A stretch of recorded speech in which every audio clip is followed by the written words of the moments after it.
You're listening to the Co-Creator Network. When you change the way you look at things, the things you look at change. Good afternoon. Welcome to Why Shamanism Now, a practical path to authenticity, with your host, Christina Pratt, director of the Last Mask Center for Shamanic Healing. She's talking about how shamanic skills can bring us to physical, emotional, mental, and spiritual well-being, especially when nothing else can. Now, here's your host, Christina Pratt. Welcome, everyone, to Why Shamanism Now. This is your host, Christina Pratt, and I'd like to begin our proceedings here today by calling out to the helping spirits to be with us. And so I call out first to your ancestors and to mine. I call out to all of those who bring that which is good and true and beautiful in our ancestral lines to us, to help us, the living, do what we are charged to do in our time. I call out to those who lived well and died well to help us understand how to step up as the living in our own time to do what needs to be done to create a brighter future for our descendants.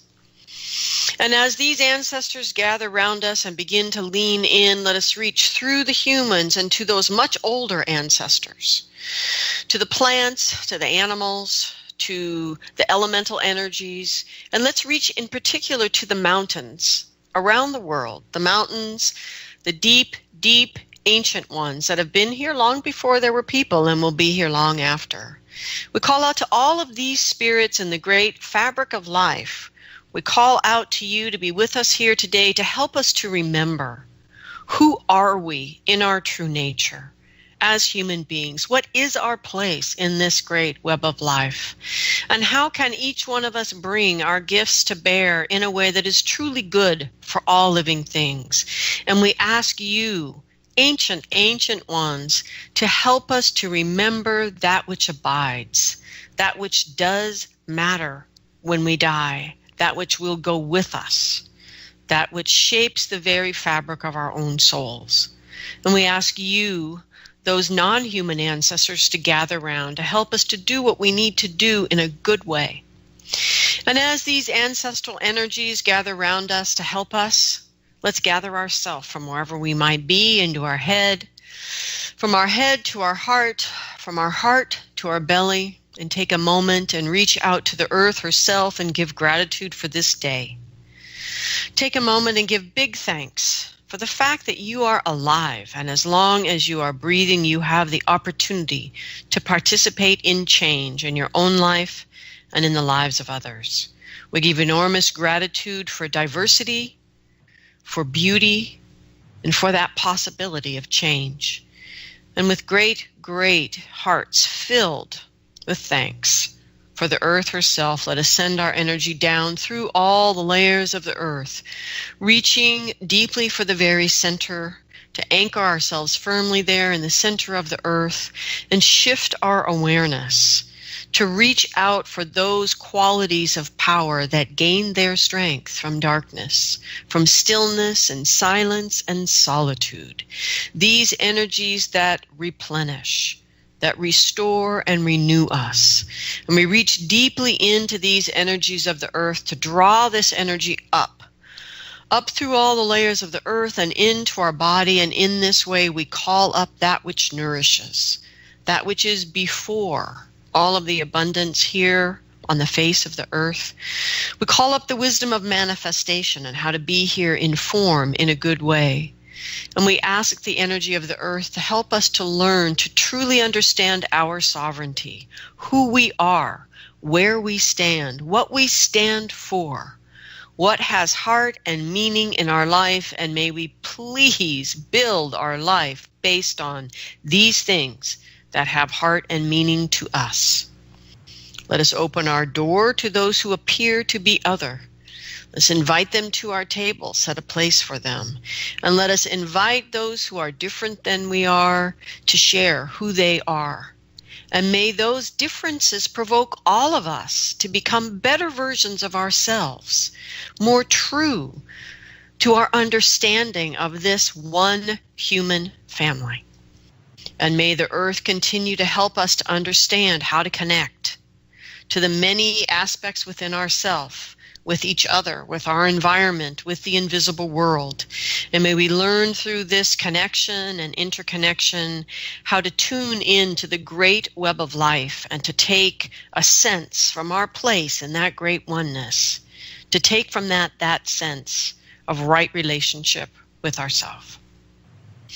And from that awareness, let us reach our energy up from our belly to our heart and our heart to our mind, to reach all the way up into the sky, whatever weather it holds for you as you are listening, out through the atmosphere and out in the cosmos and all the way up to the highest power of the universe, manifest in so many beautiful radiant bodies, radiating these energies down to us. So by whatever way you understand this energy, whatever name you call it, call out, reach out, connect with this energy, allow it to connect with you, and draw this energy down through all the layers of the sky.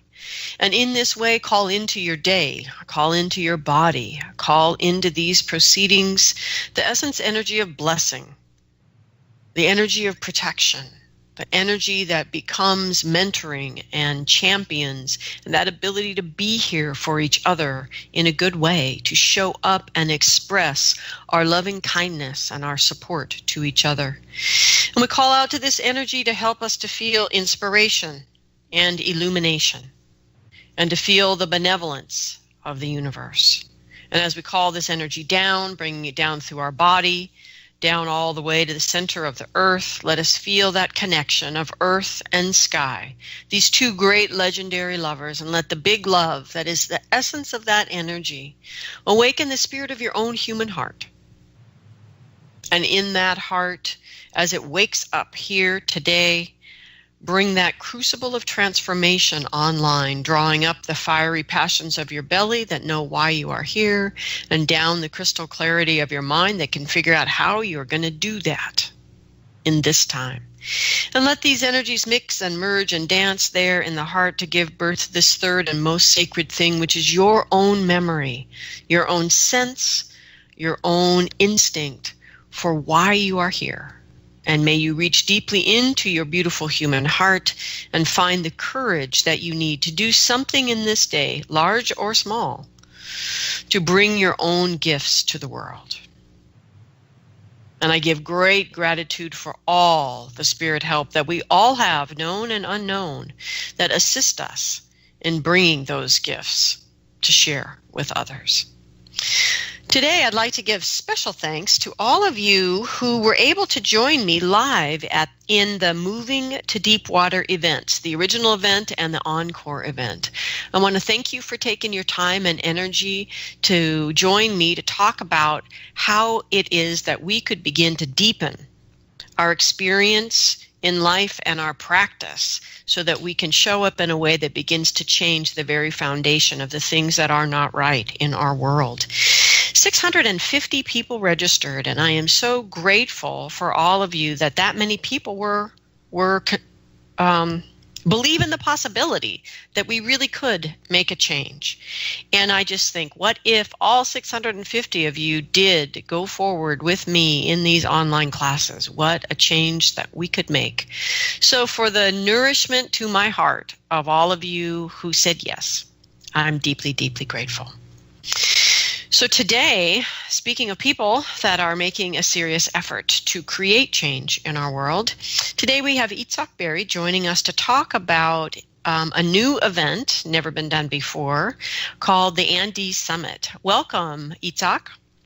Oh, thank you for having me here. I'm so happy to be back. Yeah. So Itzhak is an internationally recognized shamanic healer and teacher.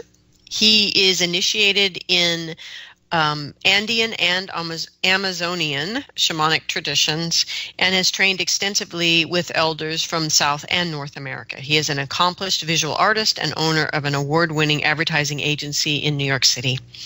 Itzhak is the founder of shamanportal.org and the co-founder of the New York Shamanic Circle. He is on the faculty of the New York Open Center, and his work has been featured in the New York Times, films, TV, webinars, and the Evolver Network, and also Shift Network. Itzhak is the author of 3 very accessible books on shamanism, and we have podcasts in the archives of Itzhak talking about the books. And so you can go to Why Shamanism Now, to the guest section, look for Beery, Beery, and click on his name, and you'll find access to all the podcasts that we have done with Itzhak as a guest. And so here we are again.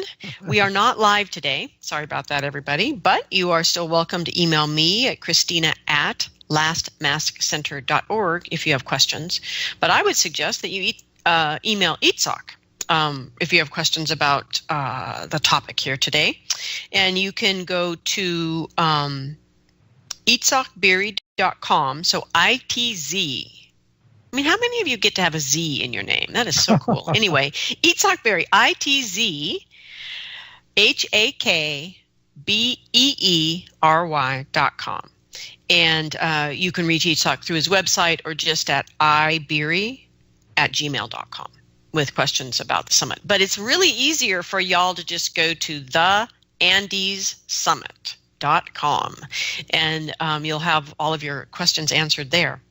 So, Itzhak, the Andes Summit is a huge and beautiful undertaking, and we people have been speaking for decades about the ancient Inca prophecy of the eagle and the condor, and the new Pachacuti. A period of 500 years of correction of time and space marks a time when the eagle of the north and the condor of the south will fly together in peace and harmony in the same clear skies, and in this see a return of the feminine energies. So it is a vision of a new society based on harmony, the honoring of diversity, and a shared evolution towards wisdom and the subtleties of life. Subtleness of life. Sorry about that. So this prophecy has been addressed for decades now. And so let's start with talking about how you feel this particular summit is stepping in some way into that prophecy. Well, thank you first for inviting me to speak to all of you or the audience. Well, in 1993, there was the new Pachacuti began. It was 500 years after the assassination of Atahualpa, the king of the Inca.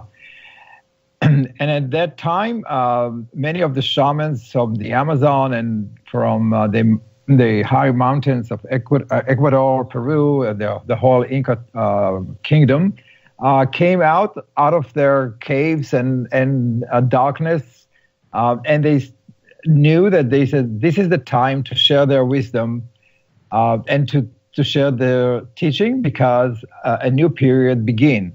Like Christina, like exactly the way you said it, and you can see that from that around that time.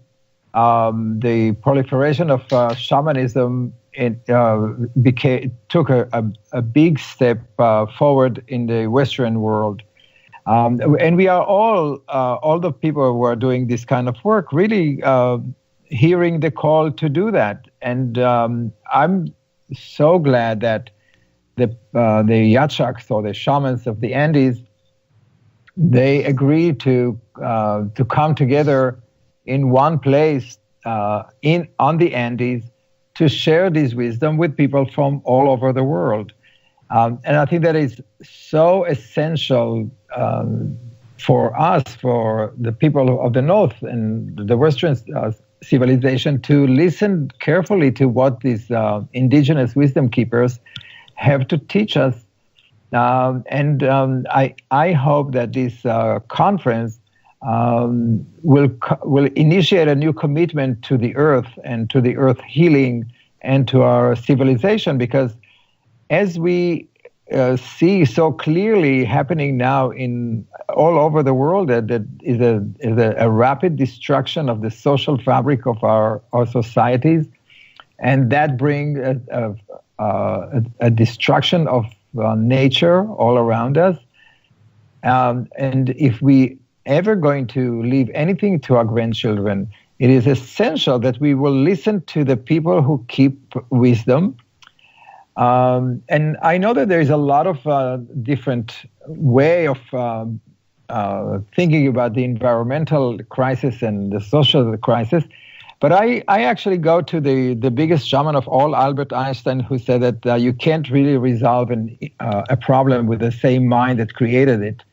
And I think that we are now have a chance to go to people who kept that ancient knowledge for thousands of years, and they can give us a fresh reminder of what we knew once, that we can actually take steps to recorrect time and space.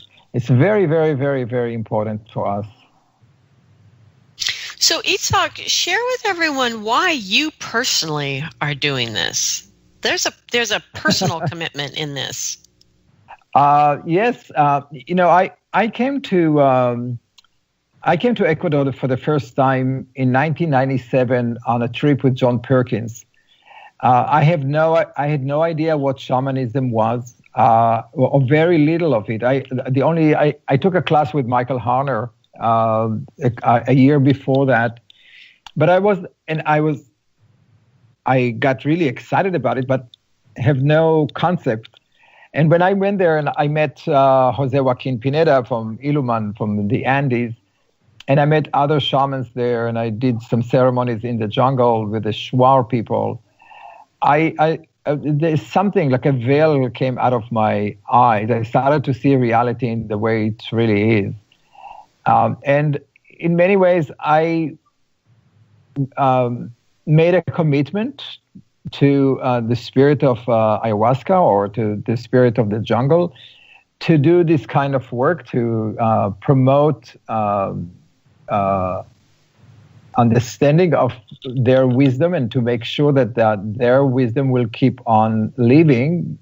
So the Andes Summit came out of this personal commitment that I made 22 years ago. Mm-hmm. To spread the wisdom of the indigenous people, not because I feel pity for them, not because I feel that there's something wrong there. I think that I feel pity for us, for our civilization, that we are not awakened. We are not. We have another model to handle our political and social and economical and environmental issues, and we don't do that. We are living the same nightmare, like John Perkins used to say. And last year, when I was visiting with my group, the shamans in the Andes, Jose Joaquin invited me to say, "Why don't you bring the Americans, the Westerners, to come to visit us instead of us coming to visit them?" Mm-hmm. And I said, "Wow, that's a too big of an idea." And I said, "No, I'm not going to do that." And then, I was on that trip with Michael Stone, and I told Michael, and I said, "Listen, he asked me to do that," and I said, and I didn't know if I should do it or not. And he thought it was a great idea, but the idea was just too big to produce, to put myself into it, and I kind of surrendered to that idea and to creating that conference, and it's shaping up incredibly beautiful. So, let's talk just a little bit about the value of actually going and being this idea of, why don't you bring the Westerners here? I mean, it's not like there aren't, hundreds of people that haven't been flocking to Ecuador and Peru and various places to learn about shamanism. I mean, more so now than ever, and to some extent to problematic ends. But anyway, well, I think that there are two issues here. One of them is that a lot of people are going to Ecuador or to Peru, but they are going for the wrong reasons. They're going to do ayahuasca ceremony or plant medicine, and they think that this is shamanism, and it's truly not correct and it could be also dangerous, I believe that there is a bigger picture of shamanism, and the shamans of the Andes can really give them that idea. So that's one part. And the other part is that many people who are in the Western world that are practicing shamanism, they are practicing some kind of a shamanism but they never really met or worked with indigenous shamans. And I know that there is a big argument about, spirits teaching us. We don't need to learn from indigenous people. All we have to do is just do a journey on a drum, and then we are fine. But I truly believe, maybe because of my own experience, because I was apprentice of these shamans, that there is a intimate connection with this shamanic or indigenous culture wisdom if you are traveling and being in those areas where it's practiced for thousands of years. It is not something that of knowledge. It's not that you may not know more details, but you're going to have a lot more feelings, more emotions, more connection to the mountains, to the air, like everything that you called on before. You feel that, and the intimate experience of the elements and the ancient way of healing is irreplaceable. And I really want to give that gift to people who never had that chance. Mm-hmm. Or people who have done either of these other things and found it not quite satisfying, whatever it is that they were looking for. That's right. Yeah. Mm-hmm. So let's just talk a little bit about, it sounds to me that part of what you're offering for people is the understanding that shamanism isn't just a set of forms or practices or working with a particular plant medicine, but that it is actually an entire cosmology and a way of living that emerges out of embodying that cosmology.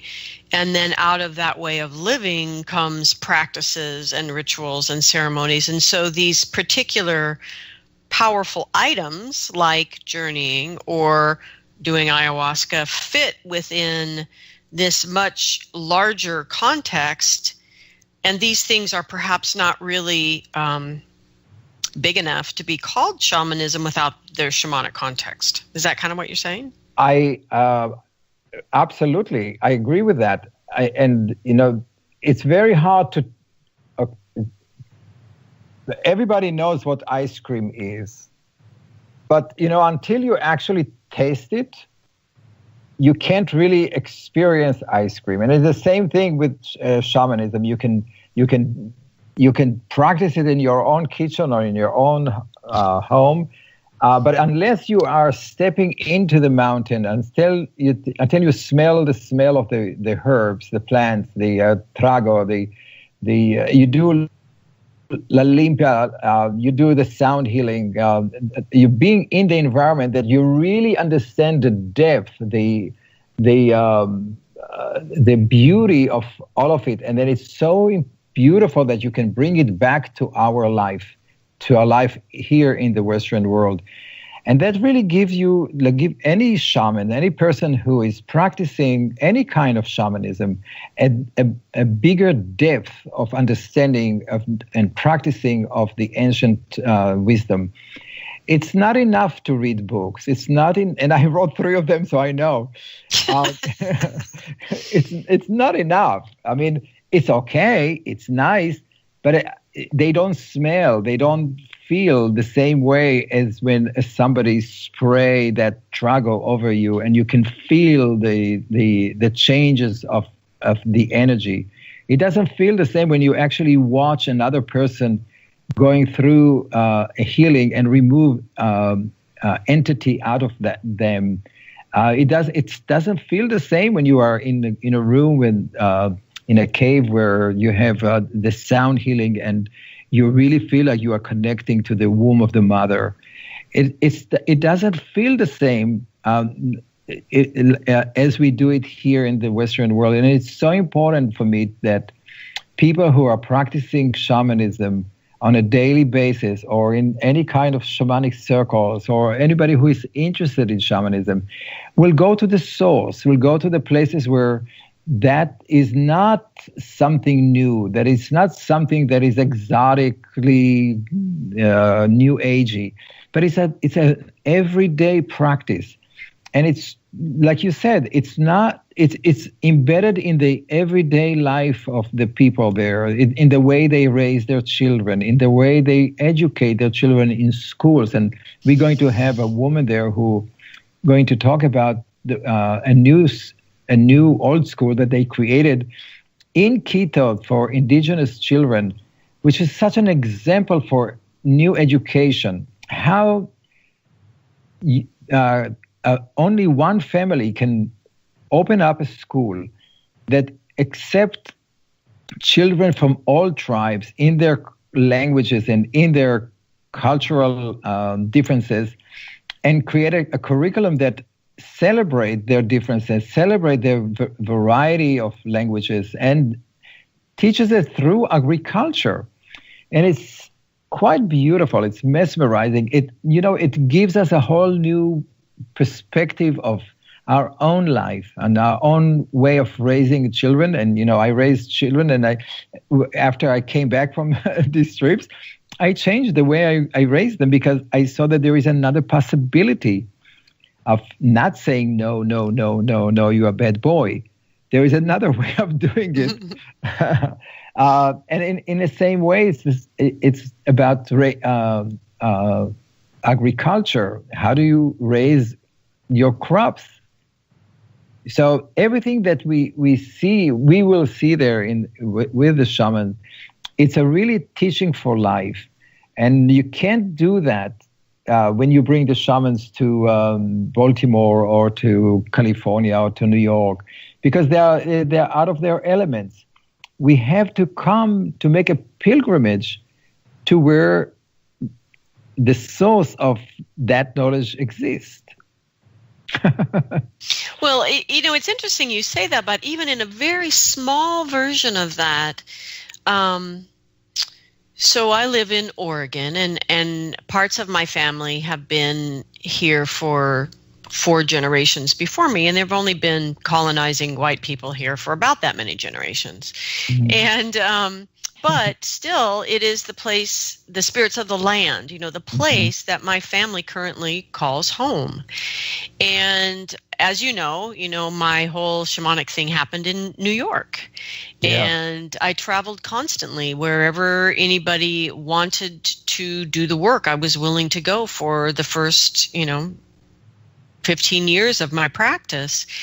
And it wasn't until I moved back to the Pacific Northwest, but then finally moving back to Portland, that I had that feeling of coming home from a shamanic perspective, mm-hmm. and being back with the spirits of the land that had witnessed my birth. And, and there's not the tradition that you're talking about behind this. It's just one life.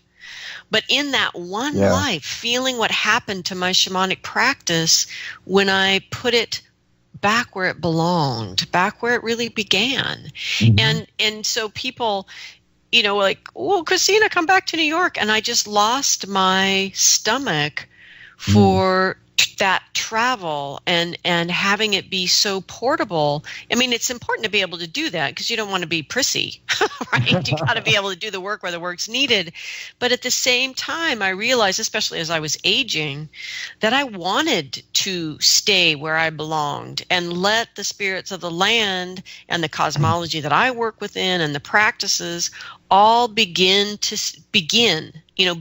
that thing you're talking about, these people having, because they've had it there for thousands of years. But someone has to start somewhere, right? So I just want to echo that, is that even in one life, just a lifetime, not even a whole lifetime, I could feel that difference. So imagine if you multiply that by thousands of years and many, many, many practitioners all moving in the same cosmology, the same teachings. I mean, they're all unique in their own way, but they share that world, that shamanic world. I mean, the power behind that is unimaginable to somebody, particularly a Westerner, living in North America. Now, it's not unimaginable to a native person living in North America, granted, but it's unimaginable. It's not the same. It's absolutely not the same to pluck these amazing people out of their environment and, as you said, bring them to Baltimore or New York or Kansas or whatever. And they're still amazing people. Yes. The teachings are still amazing. Like you said, the information is transferable through other means, but it is not the same. Yeah. As putting your body, your heart, your mind, your spirit in the middle of that whole cosmology and all the spirits of the land that, and I mean that in the broadest sense, all the spirits of the land that taught the people what they're doing. Yeah. Yeah. And I have to tell you that these people, these 10 shamans that are going to be at the summit, they are all very powerful, very knowledgeable. Some of them are doing it 60 years, 50 years. They are really the oldest living teachers, Yachaks. They are still here, and it's such a privilege to be able to sit next to them and hear them. But I think that what's so beautiful about them, for me personally, is that their ability to open their heart and the way they communicate with you. And sometimes you may not understand their Quechua or their Spanish, but you do understand their heart. They see you for who you are. You truly are. They don't see what you do. They don't see how much money you have. All they care is how your heart feels. Is your heart is open.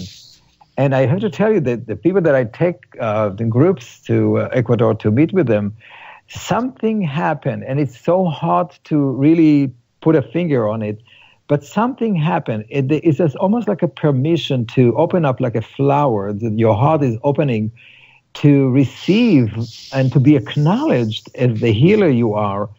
And I can't tell you how many people meeting with these Yachak shamans, and then their life changed. They are making different choices. They are making more commitment for healing, for what's really important. It's such a beautiful, personally, it's such a beautiful thing for me to see people are changing in front of their eyes when they're meeting these shamans in Ecuador. Well, and it seems that this heart opening, changing the way you do what you do, is a valuable thing. I mean, I'd like to see that happening for lawyers and politicians, and right, and everybody. Absolutely. So in many ways, it is. I mean, it's certainly beautiful for healers because Lord knows we need affirmation in what it is that we're doing, but it seems to me that experience of heart opening and affirmation of doing what you're here to do and then doing it in a different way, that seems like everybody should come on down.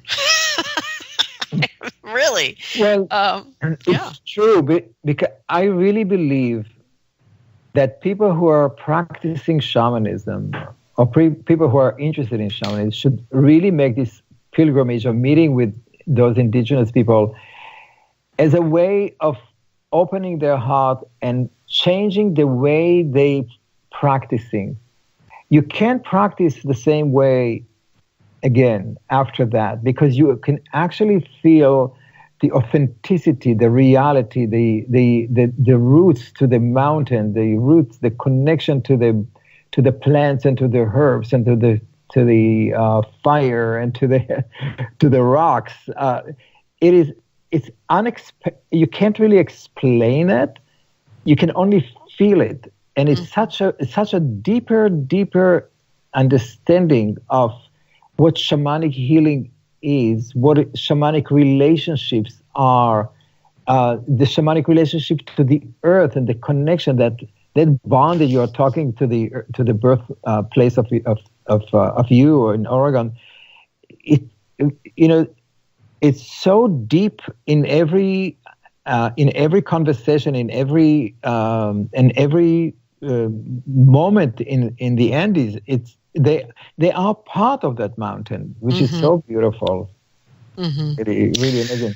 So, Itzhak, how were these 10 Yachaks selected, or how did you vet? I mean, there's a lot of challenge around who's real, in a sense, with all of the ayahuasca tourism. So, how did this group of 10 Yachak come together for this event? Well, 20 years ago, I was initiated into the circle of the 24 Yachaks. And when I asked Jose Joaquin, who are those 24 Yachaks? I didn't realize that it's more of a concept, it's more the virtual. And so the 24 Yachak the circle of 24 elders. Yachak means an elder, or in their language, it's called the birdman, the person who can go up into the sky and connect to the spirit. So I wanted to recreate that circle, and so I chose people that I had a great fortune to meet and to also practice with, to have healing sessions with it. I had sessions with all 10 of them, and I have to tell you that if I felt that one of them is not authentic, he would not be in that circle. But there are some people there who are like Maria Juana. She is in her mid-70s. She's doing this amazing work for 60 years or more. She's very well-known doula and midwife that works with women who can't conceive, who changes people's health on in magical way. And then you have Jose Joaquin, who he's a 5th-generation shamans, and he works with so many people from all over the world who come to see him. And we have Don Esteban Tamayos and his 2 sons, who are generations of healers, and they are all in their late 70s. And we have Alberto Tazzo, who is called the Jesus of the Andes. He's like a very wise person and amazing healer and speaker. And Jose Kimbo, who is a great healer with sound, and he's going to be teaching something that is so uniquely to the Andes, the wisdom of the condor, or the 7 principles of raising children and community in the Andes, based on the condor's flight. And Oscar Santillan, who is a great musician and Takisami healer, who is also a great teacher of agriculture. And Susana Tapia Leon, who is an amazing woman who works with opening the feminine heart. And Clemense, who is a powerful Yachak from Peguche. So that all of them are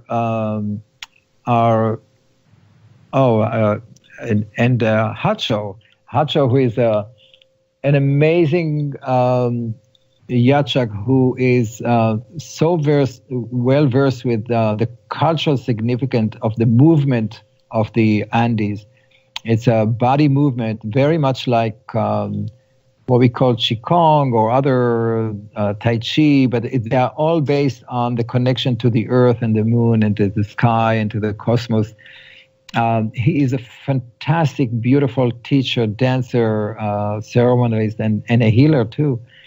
So it's a group of people that are by itself. It's for each one of them is a wonderful thing to see. But to be together and to be able to hear them share their knowledge and teaching, it's just I think that it's also very rare that if you go by yourself to Ecuador to meet even one of those, it's a rare opportunity, but to have all 10 of them and to be able to go and to have healing session with them and choose which one you want to do. It's a beautiful, beautiful opportunity. It's such a gift, which I personally want to share it with anybody who is interested in self-improvement, in creating balance and unleashing its own power with working with these beautiful shamans.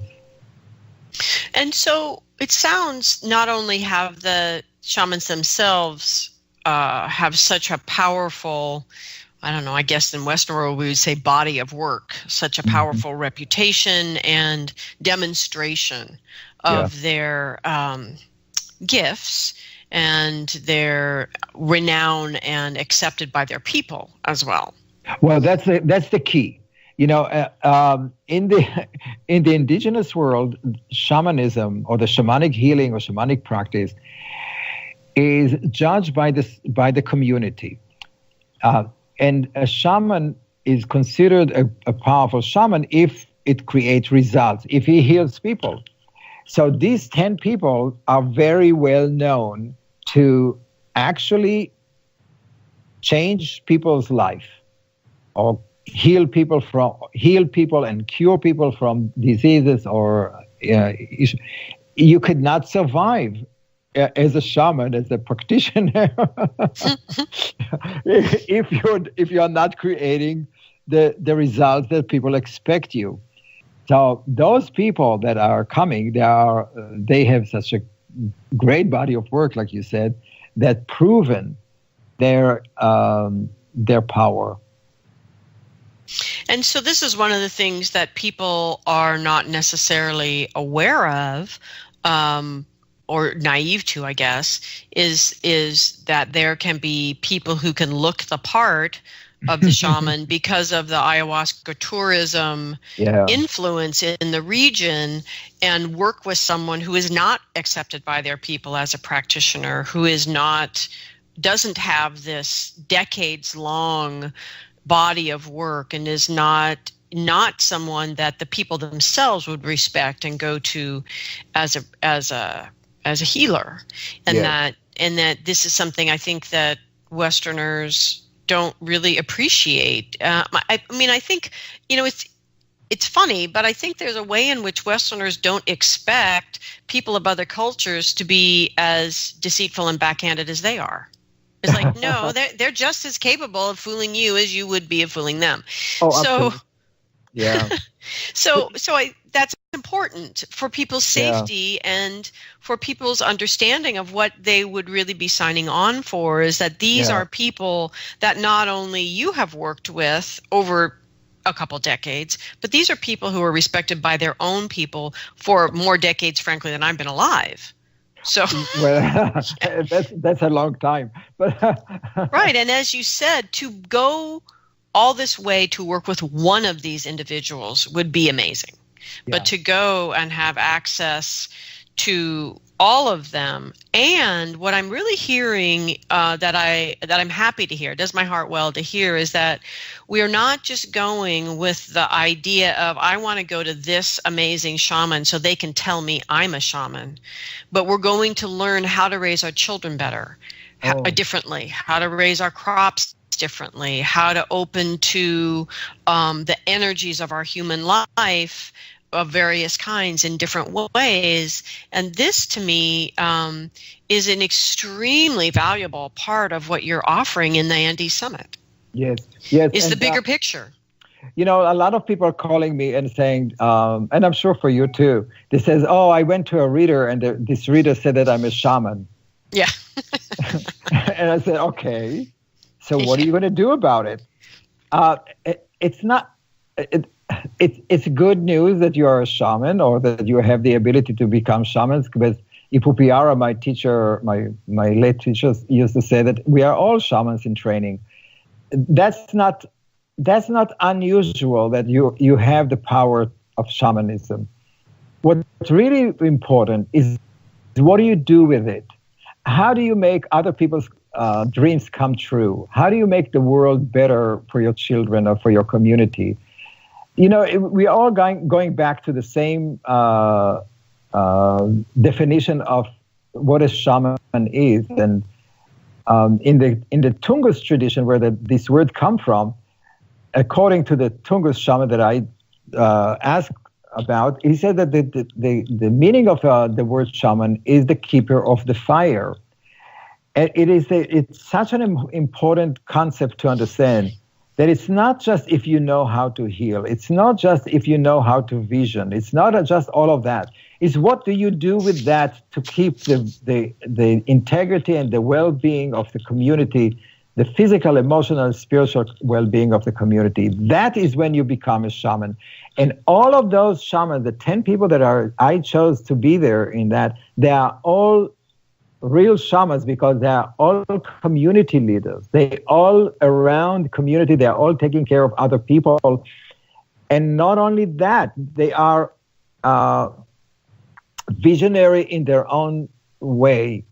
They are committed to educate people, to help people, to change the world for the better. That I think that is so important to understand, that these are very passionate people. They all not just doing it for money or for any other, because they have to do that. They have to. This is their life mission.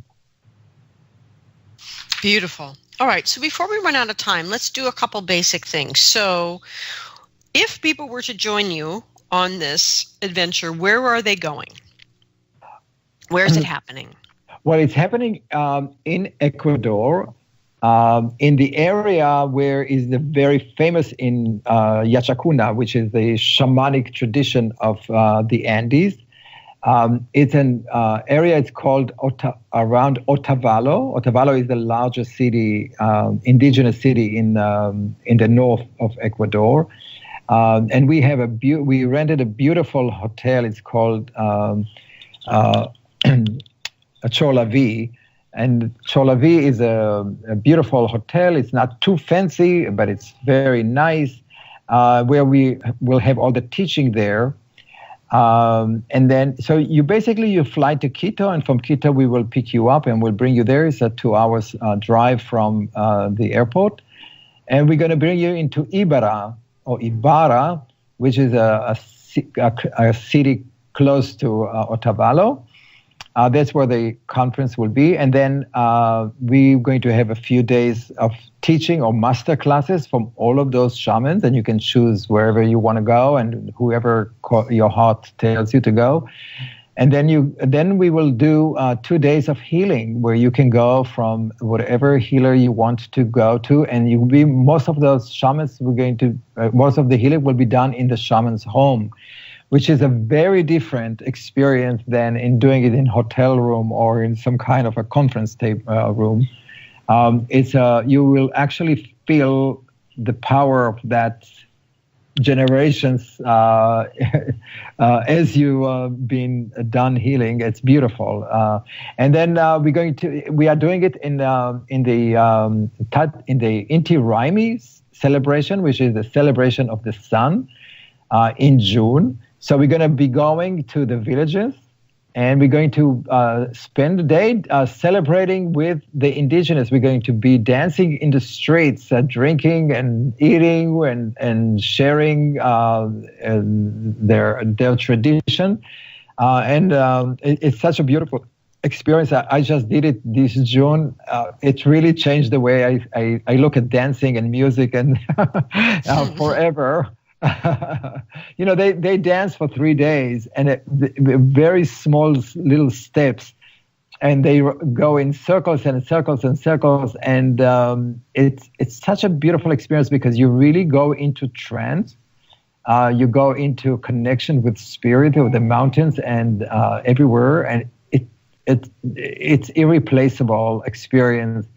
And again, not to do it in New York or other cities like we are doing it as indigenous, but we are with the indigenous, and it's this to see the glee in their eyes, their smiles as they accept you as foreigners, because it's so important for them to be to see that you are part of them, that you accept their culture, they will open their heart to you, and you open your heart to them. It was just amazing, beautiful. So there's a lot of I call it cultural immersion, because it's I try to bring all the aspects of the Andes cultures together. I wanted to say one more thing before we close. Is that one of the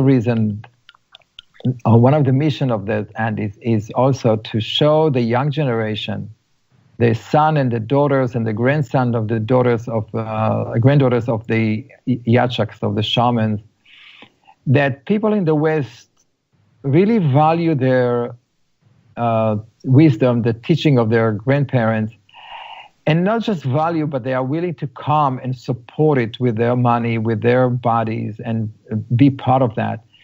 And I tell you personally that I know people who were born when I first came to Ecuador, and they are born and assigned to be shamans, but today they want to be business people. They want to work on computers because there is no money in shamanism. And one of the things that is so important to me is to show them that not that there is money, but there is interest in that there is a future for them in keeping the old tradition of their grandparents alive.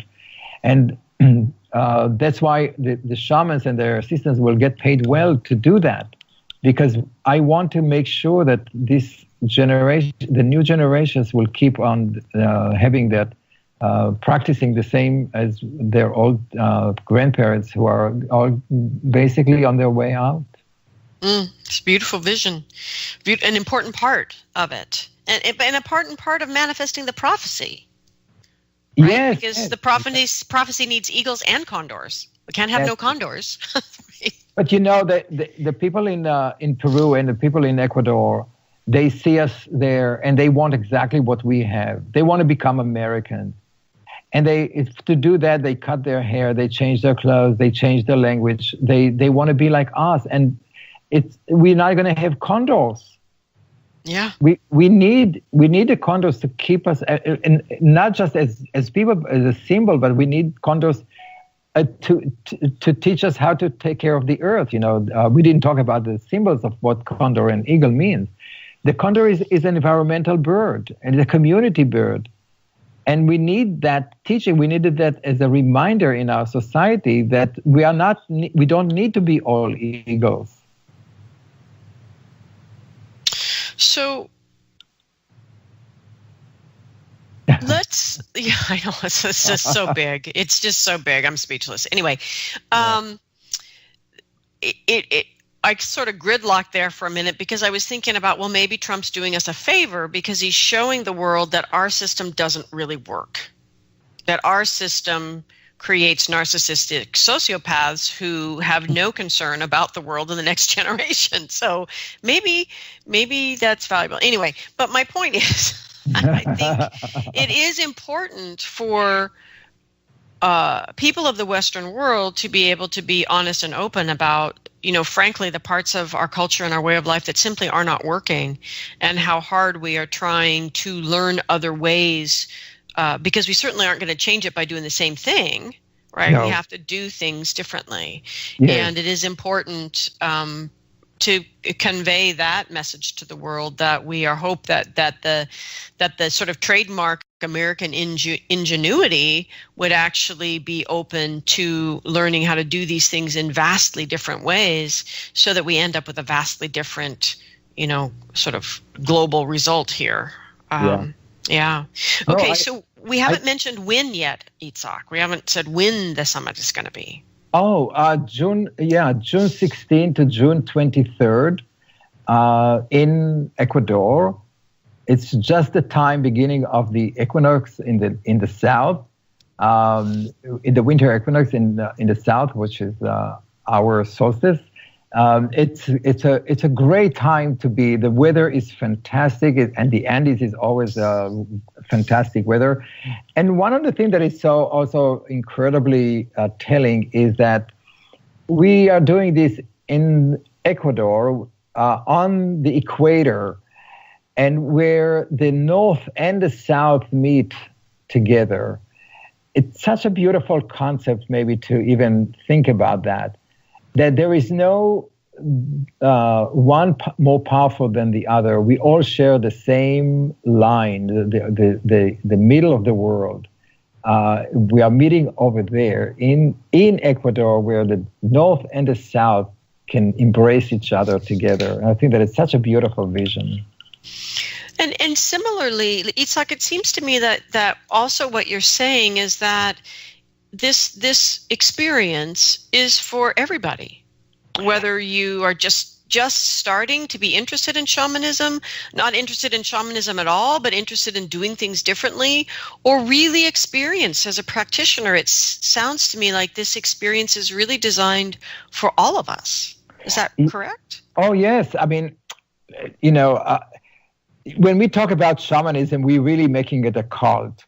But it's not a cult. It's a way of living. It's a philosophy. It's a way that you see or you carry yourself in the world. And so if you are environmentalist, or if you are a business person, or if you are a lawyer, or if you are a shamanic practitioner, you are all welcome to come and experience a different way of looking at life, the different way of experiencing life, which is a thing that is so important. Because as I said in the very beginning, we thought that we have solution for the world, and we brought it into a disaster. You talked about Trump and Putin and all of those people. We see that the formula that we created for the last few hundred years really doesn't bring us to anywhere close to human or honoring the humanity of all of us. So why don't we listen to people who have a different solution? Why don't we experience it in a different way? Why don't we open our heart to different ideas? So I invite everybody to come, because it's not to do just with shamanism. It's about healing ourselves and healing the earth. Beautiful. Itzhak, thank you. So everybody, you can go to theandessummit.com for lots and lots of information, and in particular for registration. All one word, theandessummit.com. Itzhak, thank you so much for joining us today to share the vision and all the real beauty of this summit that you've created. Oh, thank you for having me and giving me a platform to do that. It's a I don't want to complain, but it's a beautiful vision, but it's really hard to bring it into being. It's like giving a birth, and maybe I need Maria Juana to help me give birth to it. Well. Oh, Christina, you would love her. She is one of the most amazing. I have a video of her on the summit webpage. She's the most delightful woman you can ever, and she's an amazing powerful. She can grab your legs and pull you up in the air, and you're going to give birth for something. Oh, Itzhak, thank you so much. Welcome. Thank you so much. So we give gratitude to our ancestors and to the peoples of the Andes and their ancestral lineage and teaching, and their powerful ways that they have held these teachings alive as a living way. We give gratitude to the earth below and the sky above, and to the heart that unites us all. I wanted to remind everyone that Energy Body Mastery, Restoring Your Life's Balance and Vitality, begins April 12th. You can register now at the lastmaskcenter.org homepage. This is the online teachings of the clearing practice and the energy body hygiene that I talk about incessantly on the radio show. And it's the beginning foundational class for the online offerings that we have for moving into this deeper work together to affect change in our world. And with that said, those of you that want to come and work in person with me, Masks of Illusion and the Authentic Self, the beginning of the cycle teachings, has a few spaces left in this year's offering that begins in June, the week before Itzhak's Andes Summit. You could do both this year. they're one right after the other. And Like I said, there's a few more spots. You can also register for that at lastmasscenter.org. Thank you, everyone. Have a good week.